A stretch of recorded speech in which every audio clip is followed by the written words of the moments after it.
here in San Francisco, there's a lot of companies that you probably don't ever hear of. They're not Apple or Google, but there's a bunch of companies that help these bigger companies and smaller companies develop the innovations that they need to get ahead. And Cogniance is one of those that we're going to talk with right now and see what's going on in the underbelly of the development world, where innovation really comes from.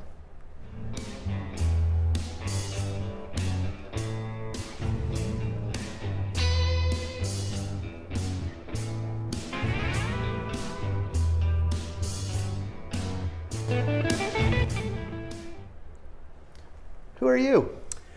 So my name is Michael Shraybman. I'm the CEO and the founder of Cogniance. We're a service business of about 5 years. I am a process improvements guy by heart. I am a methodology expert by heart and by training. And I was always interested in making the whole software development process better and more efficient, and cater to the best kind of product manager, which is the customer of the software. I am formerly a management consultant. I spent a lot of time with the big Fortune-style companies and primarily helping them revamp their practices to agile, which was a pretty mammoth type of task, as you can imagine. Lots of job security issues when the whole Scrum and Agile hit. And we founded Cogniance as actually a new incarnation of a startup that we had before, which was a classic venture-funded gig. We stumbled on something that we thought was worth considering, and that something was, how do you create a service to other startups that helps them become more successful, that helps them minimize their risks of development, and how do you scale it in a way that essentially makes the key people behind the startups focus on what they're at best, which is product strategy, and not worry about delivery. And that's what we do. So it's interesting where you came from, because Gartner just is having a conference today, and they just announced that still only a small fraction of the enterprises are ready for these agile development methodologies. I look back at my time at Microsoft, and it was a waterfall development methodology, right? Yeah. Somebody writes a spec, then hands it over to this team, and then it goes to this team, and then it goes to this team, and then still wake up with nightmares. And this is why it takes 3 years to ship a copy of Windows, right? This guy, New Relic. He built a tool for a world where you develop code in an hour, right? And check it in and see if it works, right? A little bit different kind of methodology, right? Exactly. Before the cameras came on, I was telling you about Andy Grignon, who was one of the 10 guys who built the iPhone. And I've watched him coding at 1 in the morning after he gets drunk, and he writes beautiful code because he wrote the dashboard in the Macintosh, right? And he ran Palm and he ran HP. But that's a different kind of skill to do that kind of high volume, high output, very innovative, forward-thinking work, and do that without much of a team. That, if you work at a big company like SAP or something, you have to have a different approach than Andy does, right? Exactly. You have to have a different approach. You have to have a different process. You have to make sure that your people are empowered from ideation all the way to product release effectively, and that they do it in a very iterative and collaborative way. We live in the design-driven development world. We live in a world where you have to adjust very quickly, and you can't just hire a classically trained computer scientist to do that kind of stuff, because we often hear of stories of designers doing something that's not readily implementable, or engineers pushing back on the design that's been thrown to them and figuring out, what the heck is that? How do you do this? Having a process that does end-to-end, right? And where people are not hiding behind project managers or, key sort of stakeholders of the project, but are instead empowered to talk about ideas, to research them, to contribute into the specifications, to work side by side with designers. This is the kind of stuff ideally you want to have on the team. And many companies in the outsourcing world are actually moving that way. For example, we all heard of Frog Design. Yeah. Not many people actually know that Frog is an Arisent company. So it's owned by a classic systems integrator out of India, right? Not many people heard that Method Design right here in San Francisco has been acquired by Global Logic of India. More recently Accenture, Fjord. The problem is that it's not something that you could just sort of swallow in and sort of create a synergy by doing that, right? In fact, the whole Frog Arisent is not working out. It's being spun out again. Yeah. No, because I could see the people who originally worked at Frog are the people who go to Burning Man and are creative and are innovative and love coming up with ideas and shipping them in one evening. And they don't like working for some company that's like building a call center for Verizon. Exactly. It's a culture. And they don't even like to have their logos on their decks, right? Yep. They view this as a less cool, kind of more of a liability type of thing, right? Yeah. So in reality, what happened in the last 3+4 years almost of Frog Arisent is that Frog continued to chase the high-end design engagements, while Arisent was doing their classic systems integration work in the telecom space. Just 2 + 2 = 3 almost, but not 5. We came out of a startup where we actually had a chance to start with a clean slate and fill all these pieces of the puzzle from day one. Got it. So we had product managers working under the same roof with designers, both on the UX and creative side, engineers, quality assurance, and network operations. So essentially a full cycle. Are you competing with Zurb then? Because Zurb built some of the apps that are famous today. Whether they built the Twitter app, I don't remember. I think they built a lot of apps. Are you doing that same kind of work? We're doing similar kind of work. We would be more comparable to Pivotal Labs if we were to compare ourselves to someone who is right here local that could do that kind of work as a service. The challenge, of course, if you're a Pivotal Labs company, which is now EMC, how do you retain and attract the best people while those people are still entertaining offers from Facebooks and Googles and Rackspace. And Rackspace, exactly. I know we have a bunch of engineers upstairs, and we're hiring a lot more, and we can't find them either. Exactly, and this is what we work with Park, which is quite famous in the whole innovation space as a corporate innovation space. We were competing with Pivotal Labs for this engagement, and the reason they told us they chose us ultimately was precisely because of the problem of retaining the best people. They said, they got the response from Pivotal that, we're going to build your version 1 of the product and we're going to hand it over to you. Yep. And you're going to have to evolve it, you're going to have to maintain it, you're going to have to take it through the turns, because this is not our model. Whereas Cogniance actually uses that opportunity to maintain a product that we built. We rarely maintain stuff that's not built by us. But if we build it, we maintain it, we grow it, we evolve it. This is key, right? Exactly. And it's a good way, sorry to interrupt, a good way for us to actually reshuffle some of the software teams or product teams, because maintaining may not require a CTO or a chief architect or 5 seniors. No, it just requires you to stay on the bleeding, to keep your product up where it is, right? Chase Jarvis used to have this app on the iPhone called Best Camera. Yeah. It was out 8 months before Instagram, and it was a great camera app. Yeah. But he hired a company like yours, not yours, and they got famous because of this app. Yeah. And all those guys left and went to work for themselves or somewhere else, right? All the Objective-C developers that worked on this app left. And he couldn't maintain it. And Instagram comes out with 2 guys and kills them. The rest is history, right? Yeah, one's a billionaire and one's not. Yeah. You know, I mean, Chase is doing fine, but he could have been the Instagram, right? If he had a team that stayed in and just kept it up to date and kept, you know, if that team was still working and rocking, kept the momentum, right? Momentum, but if they were rocking and rolling and Instagram came out, they could have adjusted a little bit and then kept Instagram out of the market, right? But no, the team was in disarray by the time Instagram came out and they couldn't react. Yeah. Boom, dead. It's you know, still the biggest risk, you know, being a startup is you know, you have higher risks of failure than success by definition.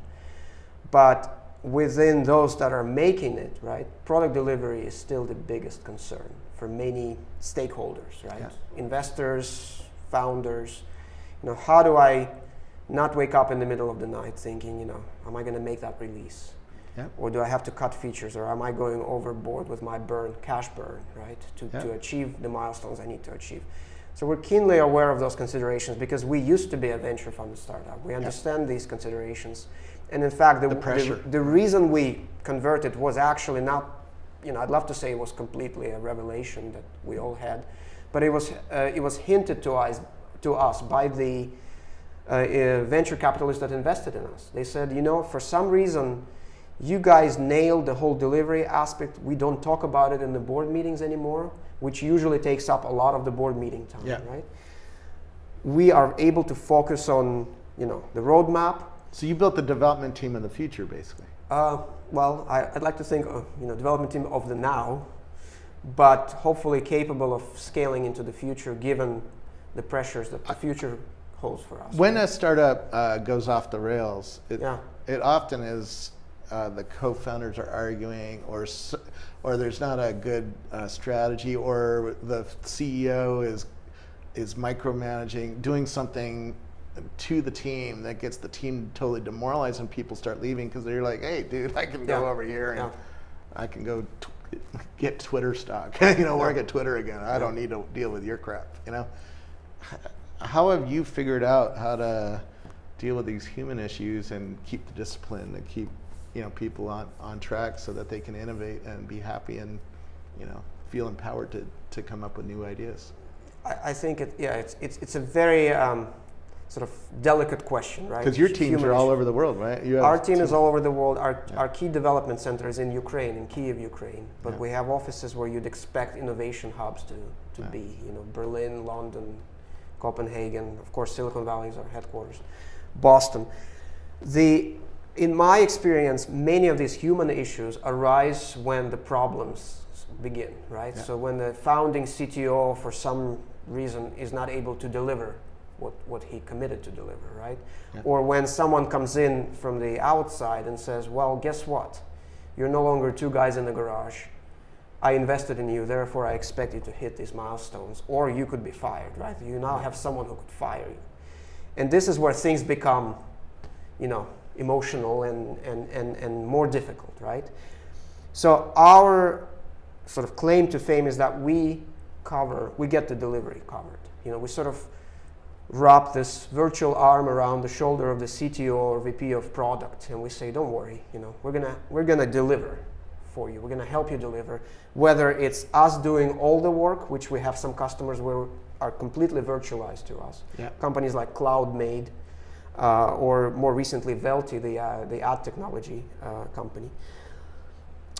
In other cases, it is us augmenting the brain power that the company already has, or the creative power, and a lot of it has to do with the type of process we bring in, right? The process needs to be tailored. There is no two startups that are alike, right? Some of them may be on the left end of the sort of spectrum, some of them are completely pre-funded, some of them are Series B where they need to scale significantly, but the roadmap's already in place. So being able to tailor the methodology and sort of sprinkle the right kind of talent. If Uber needs to open in Moscow, it needs to localize the app so it works in Russian. That's a different skill than coming up with Uber in the original day, right? Exactly. It's a different, and you guys can help with that kind of. We in fact we cover the pretty broad innovation spectrum, you know, from some companies that are really two guys in the garage. We need to have some of those in the mix because even though they're not ready to commit to 25 person teams, on a full-time basis, those are the guys that typically have a track record of innovation and success, and we want to be there when they do get the funding, right? It's interesting because I'm building a little contextual corner here, and we're building an incubator or a co-working space here. Yep. Called Geekdom, and Estimode is one of the first companies. They won TechCrunch Disrupt, a hardware company this year, and they're off to the races. They make low energy Bluetooth radios. That sounds sort of okay, great, little small startup. But the Baseball Association just announced they're going to put Bluetooth radios in all their stadiums. Now, I'm sure the Baseball Association does not have somebody on staff that really understands low energy Bluetooth. And my friend Andy is building another company that's going to build a programming and content tool for these low energy Bluetooth radios. So let's take it into the age of context. There's going to be a lot of stress on existing old big companies, baseball, Chevrolet, General Motors, because I've talked with them,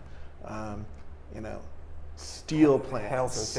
Health and fitness companies are going to need to know data. The Ritz-Carlton's going to need to know their customer at deep level. And they don't have the technical staffs to innovate. They know if they read my book, they know they need to innovate. They know it's coming. Their competitor's going to get there soon, if not already. Four Seasons is already doing a lot of stuff to improve customer service that the Ritz isn't. So the Ritz is going to start getting its ass kicked. Exactly. Because the best high-value customers are going to start going to the Four Seasons and not to the Ritz. And so they're going to sense that pretty soon. And there's going to be a lot of stress on that company to innovate and keep up. And get ahead, and then they need somebody like you. That's why I had you on the show, right? Yeah. That's why you exist, right? That's why we exist, and that's why we're. Because you're doing this with Park, you're doing it with startups. We're doing it with a bunch of automotive companies and the whole infotainment and connected car space, which 5 years ago we couldn't even imagine, building an automotive vertical for this company because this it's notorious for lagging on the whole software side, right? By the time you release a car, the stuff in the car is already obsolete, right? The processing power is no, their lead time was 8 years. Yeah, I met the now guy. It's I think 5, but it's way too Teslas long. and cloud cars are putting a lot of pressure on those production times. Yeah, I met the guy who designed the Prius, and he said 8 years, and we need to get to. The General Motors told me they need to get to 2 or 3. Tesla is really trying to do this new relic thing, which is, hey, let's ship some new code next Friday. Exactly. Let's push the updates over the cars, right? Like your iPhone, right? I just updated my dad's iPhone. It had 34 updates since the last time I had dinner with my dad, which was a month ago, right? So how do you help? How do you hire people? I guess that'd be interesting because you're finding these people all over the world and innovating. How do you make sure that you find the right kind of innovation, or how do you train? How do you make the system work? It's a very, very complex topic, right? We all know of some of the best sort of consultancies that people just love to work for, and they just can never say no. McKinsey's of the world, right? Yeah.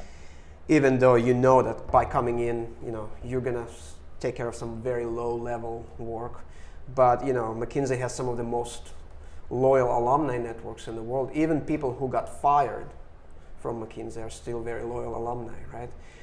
And the approach is the same, right? There's really no magic on the theoretical side because everyone wants to work on interesting stuff. Everyone wants a booster to their resume. So do as much as you can in the shortest period of time. I've been in a management consulting world. But the traditional outsourcing world is not really giving people that that boost, right? It's it's really no different than offering people to join a company full time, on the IT side. By explicitly targeting innovation-minded clients, we are creating this amazing pool through our recruiting and resourcing funnel to be able to attract the best and the brightest. Our selection criteria are super stringent. In fact, we just ran some statistics. It's easier to get into Harvard than to get a job with Cogniance Ukraine. Same thing at Rackspace, by the way.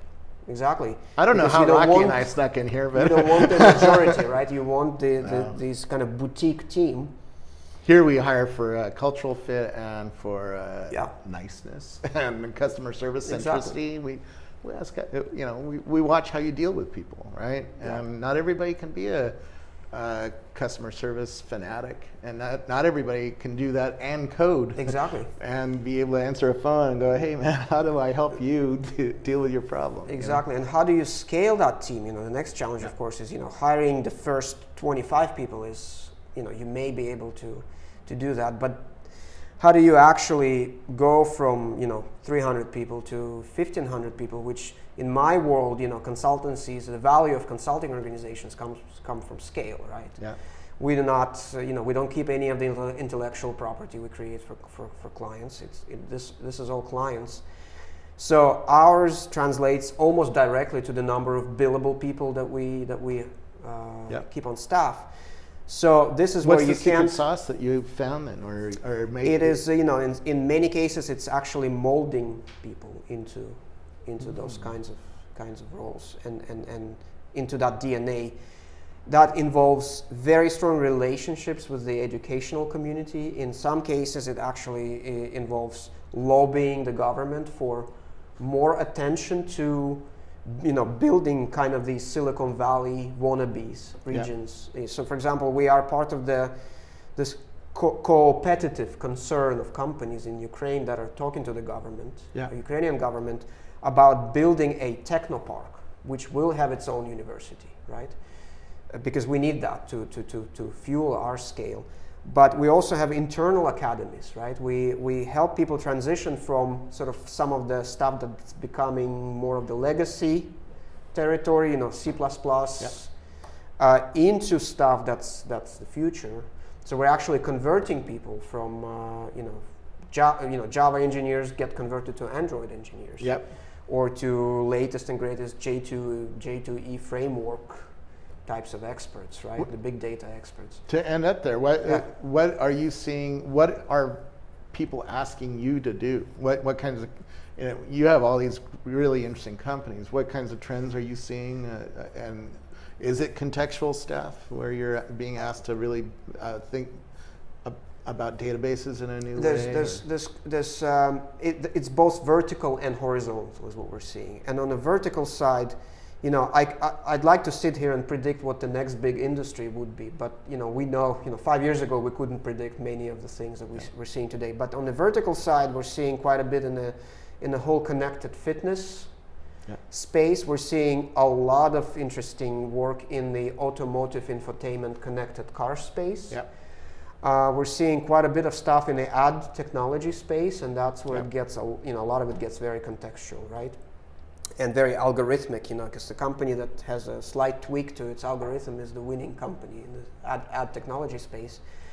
On the horizontal side, we're seeing, you know, I hate to use the term big data, it's been overly abused already, you know, without really being defined very well, I think. But a lot of the stuff that sort of touches on the big data,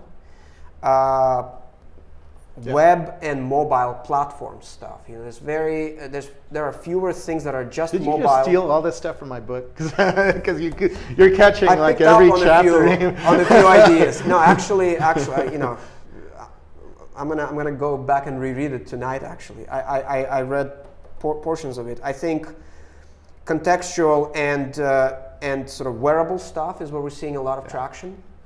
Embedded.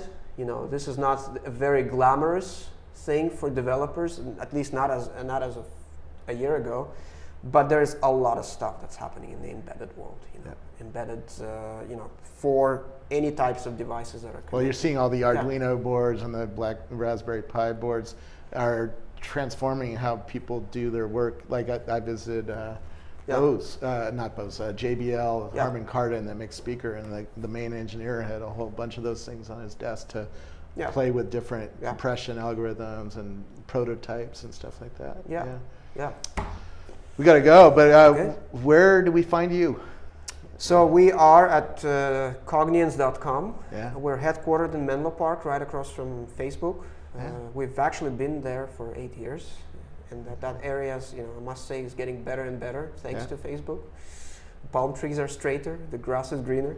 But we are pretty much where you'd expect to find innovation hubs and venture ecosystems exist. So check us out on the web. Check out some of the customer stories we have. They're very contextual and to a point. No long case studies. You won't find it there. Just links to apps and things that we've built. And I hope to talk to you again soon. Yeah, thank you so Thanks much for very coming by, because you're really seeing the innards of the innovation engine that is the tech industry. So thank you. Thanks, Robert.